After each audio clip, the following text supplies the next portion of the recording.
Hello everyone. The following presentation is a brief summary and analysis of Act 4, Scene 7 of William Shakespeare's Hamlet. This scene opens with Claudius and Laertes alone. Laertes inquires why Claudius didn't punish Hamlet for killing his father Polonius. Claudius says he has two reasons. Firstly, Claudius loves his wife and didn't want to hurt her because she is Hamlet's mother.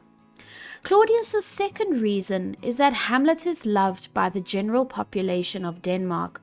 Punishing Hamlet would lead to an uprising, which would obviously not bode well for either Claudius or Laertes.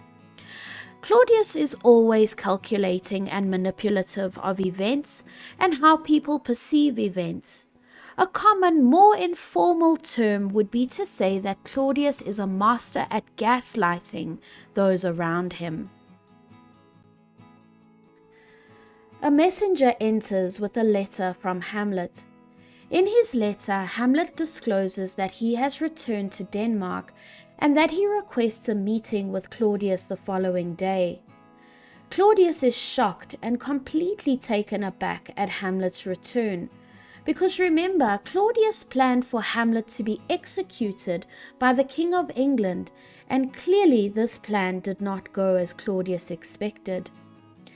Laertes is pleased to hear that Hamlet has returned to Denmark because this means he now has an opportunity to get revenge for his father and sister's deaths.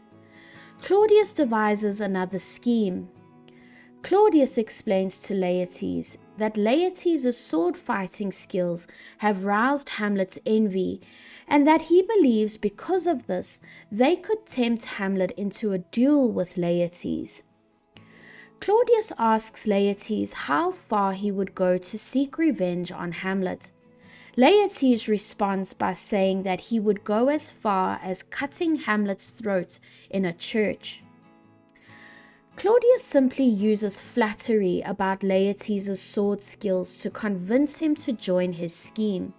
Claudius does not truly care about Laertes' feelings and his honor. Claudius's main goal is only to get rid of Hamlet in case Hamlet reveals something to discredit Claudius. It is interesting to note, if you were to compare Laertes and Hamlet, how Hamlet had the opportunity to kill Claudius while Claudius was supposedly in prayer, which is what one would do in a church, versus how Laertes openly states his willingness to kill Hamlet in a church. Claudius reveals his plan to Laertes. They will poison the tip of Laertes' sword so that during the duel, if Laertes only slightly grazes Hamlet with his sword, it will be enough to kill him. This will be the initial plan, but as a backup plan, Claudius will poison a cup of wine and offer it to Hamlet during the duel. It can be said that Laertes is proud of his honorable nature. However, in this scene, he has been corrupted by Claudius and is now involved in a deceptive plan. Gertrude arrives with haste and announces the tragic news of Ophelia's drowning. It is said that Ophelia was gathering flowers alongside the river when she fell in. She sang songs as her clothes became heavy with the water and eventually pulled her under. Some have interpreted Ophelia's supposed suicide as her only recourse for dealing with her grief, as the nature of the patriarchal society in which she finds herself would have deemed it inappropriate for her to seek revenge in the same manner that the male characters do.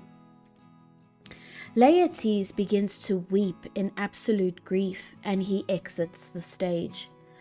Claudius fears that Ophelia's death might rekindle Laertes' anger and hunger to start a revolt in his quest for revenge.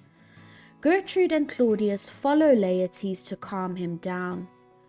Note how Claudius doesn't offer any words of sympathy or compassion. His first instinct is to consider how Ophelia's death might affect his plans and his power.